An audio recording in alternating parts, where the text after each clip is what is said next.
Baik, Assalamualaikum warahmatullahi wabarakatuh. Pada kesempatan kali ini, saya akan memberikan sedikit review mengenai speaking practices yang telah kita jalani mulai dari minggu ke-8 sampai dengan minggu ke-13. Atau mulai dari setelah UTS hingga menuju UAS ini. Jadi setelah sekitar 6 minggu ini kita sudah membahas mengenai Aptitude Speaking Test ya, yang menjadi platform atau menjadi framework kita selama kita menjalani materi mengenai speaking practice.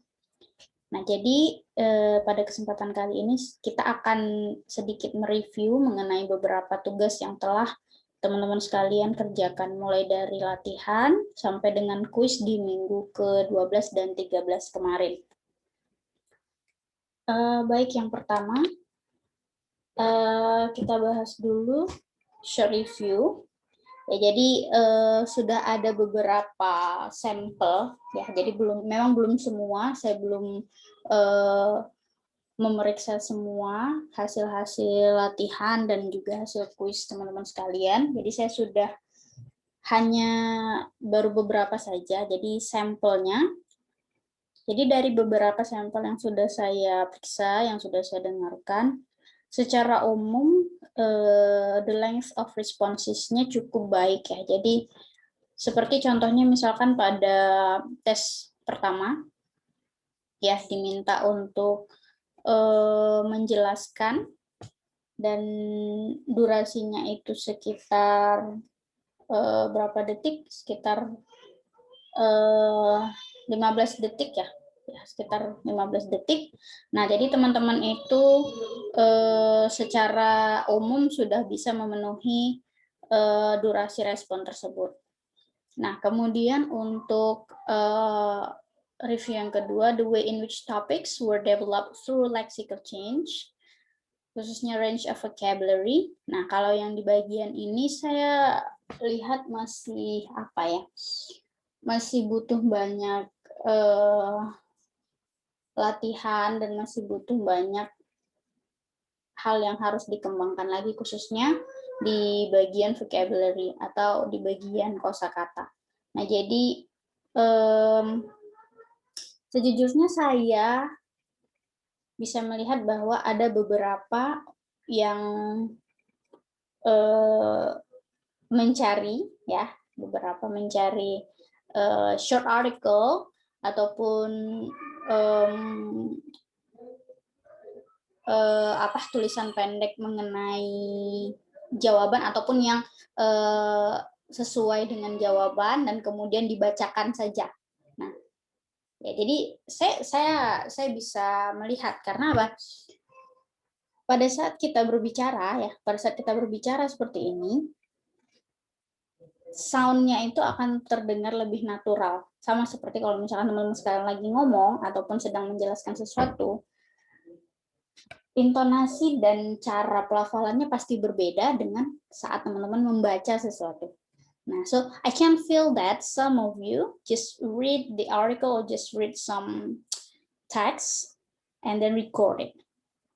I can tell which one speak impromptu or speak and record your speaking practice, and which one is just reading the text. I can tell really. Nah ya, jadi saya bisa, dan saya rasa teman-teman sekalian pun kalau saya berikan contohnya, teman-teman sekalian bisa bilang, oh ini cuma baca kemudian rekam.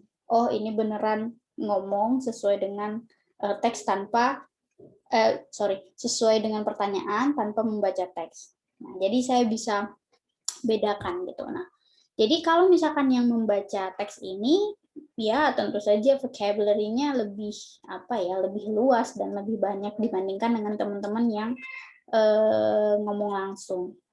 Ya, jadi termasuk juga itu nanti di pronouns dan conjunction. Penggunaan pronouns dan conjunction-nya akan lebih bervariasi teman-teman yang baca teks. Tentu saja karena teksnya bisa jadi dibuat sendiri, bisa jadi juga diambil dari ya entah dari mana, dari internet atau dari mana.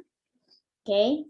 Nah, jadi saya harap kedepannya untuk khususnya yang paling terdekat ya untuk UAS, kalau misalkan saya masih temukan lagi yang seperti ini, tentu saja nilainya ya teman-teman sudah bisa prediksi lah. Kalau misalkan teman-teman beneran memberikan recording speaking dan teman-teman yang hanya membaca tulisan, pasti akan ada perbedaan nilainya seperti itu. Oke, ya itu sedikit apa ya warning dari saya. Ya, jadi kalau bisa nanti waktu UAS jangan seperti itu lagi. Saya rasa ini juga teman-teman bisa melakukan seperti ini karena diberikan 2 kali kesempatan. Ya, diberikan 2 kali kesempatan untuk bisa mengupload recordingnya. Nah, tapi nanti pada saat UAS itu hanya akan ada 1 kali kesempatan untuk mengupload. Jadi saya rasa kesempatan untuk tanda kutip mencontek ataupun kesempatan untuk mengakali itu akan sedikit lebih sulit. Ya, saya harap seperti itu. Ya, jadi the matter here is I don't want to see you can speak fluently or you can speak very good English. It's not a matter. The matter is I want to see your progress. I want to see how you practice your speaking skill. Nah, jadi di sini intinya adalah bukan bagaimana teman-teman sekalian bisa memberikan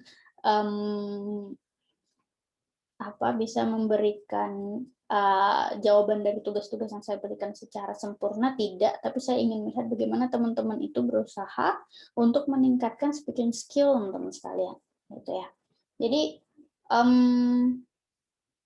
if you really want to sound cool by producing good English at the same time you just read the text, itu enggak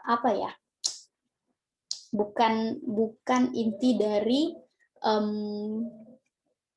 praktek atau latihan speaking kita selama ini. Tuh. Nah, jadi saya ingin tekankan di sini bahwa you don't need to be perfect, you don't need to be always correct, but I want to see your progress. I want to see how you practice. I want to see how you develop your speaking skill. Nah, jadi saya harap bahkan nanti setelah selesai mata kuliah ini pun teman-teman bisa terus melatih kemampuan berbicara teman-teman sekalian. Ya, jadi itu beberapa review mengenai tugas-tugas ataupun mengenai latihan-latihan dan kuis yang sudah teman-teman sekalian kumpulkan. Oke. Kemudian di dalam tugas speaking ini, ya mungkin saya kenalkan sedikit, ada beberapa genre atau ada beberapa jenis, ya, jenis teks, bisa dikatakan jenis teks, ataupun beberapa jenis atau beberapa cara teman-teman sekalian mengembangkan ide. Gitu. Nah, yang pertama ada description. Description ini sesuai dengan namanya, biasanya tujuannya adalah untuk menjelaskan secara detail tentang suatu subjek, bisa orang, bisa juga benda, pokoknya menjelaskan suatu subjek secara detail. Nah, ini biasanya bisa kita gunakan pada saat teman-teman sekalian menjawab pertanyaan untuk tes yang pertama. Nah, contoh pertanyaannya, please describe this room. Ya, nah seperti itu. Atau please describe your hometown. Nah, itu bisa menggunakan jenis atau genre description. Nah, yang kedua itu ada recount. Recount ini merupakan jenis pengembangan ide yang menitik beratkan pada menceritakan hal-hal yang sudah berlangsung. Hal-hal yang telah lampau. Nah, itu recount. Nah, contohnya, tell me about the last time you visited France. Nah, ini biasanya juga paling sering masuk ya pada active speaking test. Nah, yang ketiga itu ada explanation. Nah, explanation ini merupakan tujuannya juga sama, hampir mirip seperti description, yaitu menjelaskan.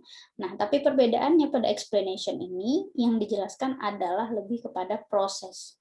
Lebih kepada proses dan juga alasan-alasan yang menyebabkan sesuatu.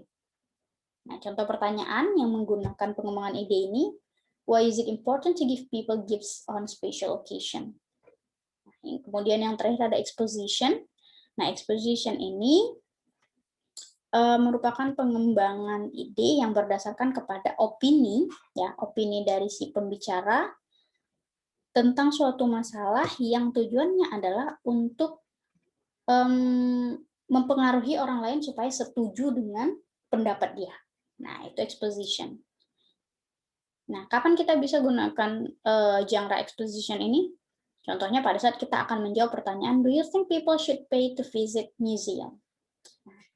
Jadi, beberapa genre ini bisa teman-teman sekalian gunakan pada saat menjawab tipe-tipe pertanyaan yang berbeda. Nah, jadi tidak apa ya, beberapa pertanyaan yang teman-teman terima pada saat latihan itu tidak abstrak saja cara menjawabnya, enggak. Jadi sebenarnya ada beberapa structure, ya, atau ada beberapa genre yang bisa membantu supaya teman-teman bisa menyampaikan idenya secara runut, gitu.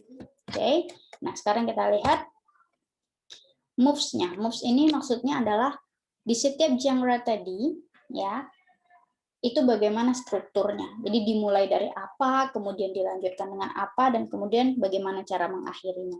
Oke, nah jadi misalkan pada genre description, itu dimulai dengan identification, yaitu pengenalan tentang subjek ataupun benda yang ingin dijelaskan tadi, kemudian baru dilanjutkan dengan description-nya, dengan penjelasan dari benda tersebut. Nah, kemudian kalau untuk recount, itu ada 3, dimulai dari orientation, kemudian event, dan kemudian reorientation. Orientation ini adalah juga pengenalan. Bisa pengenalan mengenai tempatnya, atau mengenai orang yang terlibat, atau mengenai event itu sendiri. Nah, kemudian dilanjutkan dengan menceritakan kejadiannya secara detail, dan kemudian ditutup lagi dengan reorientation, yaitu bisa dikatakan mengulang dari orientasi di awal. Nanti akan kita lihat contohnya yang lebih detail lagi. Oke, dan kemudian ada explanation, itu dimulai dengan statement. Ya, statement ini hampir mirip dengan pengenalan awal, apa yang akan dijelaskan, dan kemudian dilanjutkan dengan penjelasannya. Dan yang terakhir exposition, itu ada thesis, kemudian arguments, dan kemudian recommendation. Nah, thesis ini bisa juga disebut sebagai pengenalan, kemudian arguments itu adalah opini-opini ataupun pendapat-pendapat, kemudian recommendation adalah saran, ya, atau bisa dikatakan kesimpulan. Nah, oke. Nah, ini adalah 4 tugas atau 4 tes dalam active speaking skill. Nah, untuk tes yang pertama, teman-teman sekalian bisa gunakan description dan recount. Jadi ini bisa dipilih maupun bisa dikombinasikan. Tes kedua, itu biasanya bisa menggunakan description, recount, explanation, ataupun exposition. Untuk tugas yang ketiga, itu bisa menggunakan description dan exposition. Dan untuk tugas yang keempat, itu bisa menggunakan keempat-empatnya. Ya, jadi nanti pada saat UAS mungkin teman-teman bisa merujuk ke sini untuk mempersiapkan diri bagaimana nanti menjawab pada saat tes di UAS nanti. Oke, sekarang kita lihat contohnya. Untuk contoh yang pertama, genre description. Contoh pertanyaannya, tell me about your favorite piece of clothing. Nah, di bagian yang pertama ini, box yang berwarna oranye ini merupakan orientation. Ya, ini merupakan orientation atau pengenalan. I will start with my favorite piece of clothes and I guess that is the shoes. Nah, kemudian setelahnya itu adalah deskripsi mengenai shoes tadi. Ya. Jadi kemudian dilanjutkan dengan I love it, I love the shoes, I have a lot of shoes, and I like it because when you're wearing a pair of shoes that looks really good, you look like nice looking, important person. Bla bla bla bla. Dan kemudian sampai yang terakhir, sometimes they're expensive, but it's quite nice to spend some money on a good pair of shoes. Nah, itu merupakan contoh dari description. Jadi teman-teman juga bisa mengembangkan genre ini nanti untuk jenis pertanyaan yang serupa dengan ini. Misalkan tell me about your favorite pet, tell me about your hometown, dan lain-lain. Oke, sekarang kita lihat contoh yang kedua itu recount. Ya, contoh pertanyaannya, tell me about the time you visited a museum. Yang di box berwarna orange ini merupakan orientation-nya atau pengenalan. Ya, I visited a museum when I was in a family trip, and I went to the museum with my family members and some of my family friends. Jadi ini adalah pengenalan dari event atau pengenalan dari situasinya. Kemudian yang di kotak ini, oranye ini adalah, di kotak abu-abu ini merupakan detail eventnya. It was really beautiful as we didn't know how a historical man lived. Kemudian real experience because we know how man actually came about, bla bla bla bla bla bla. Dan kemudian yang terakhir ini adalah reorientation. Mengenalkan kembali cerita ini. Di sini dalam kasus ini reorientation-nya adalah tempat. Sementara orientation-nya adalah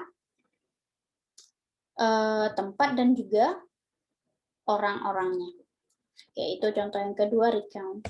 Kemudian contoh yang ketiga, explanation. Nah, explanation tadi itu adalah penjelasan, ya. Biasanya penjelasan mengenai proses ataupun penjelasan mengenai alasan. Nah, contoh pertanyaan yang bisa kita jawab menggunakan genre ini adalah why do people dress in such different ways?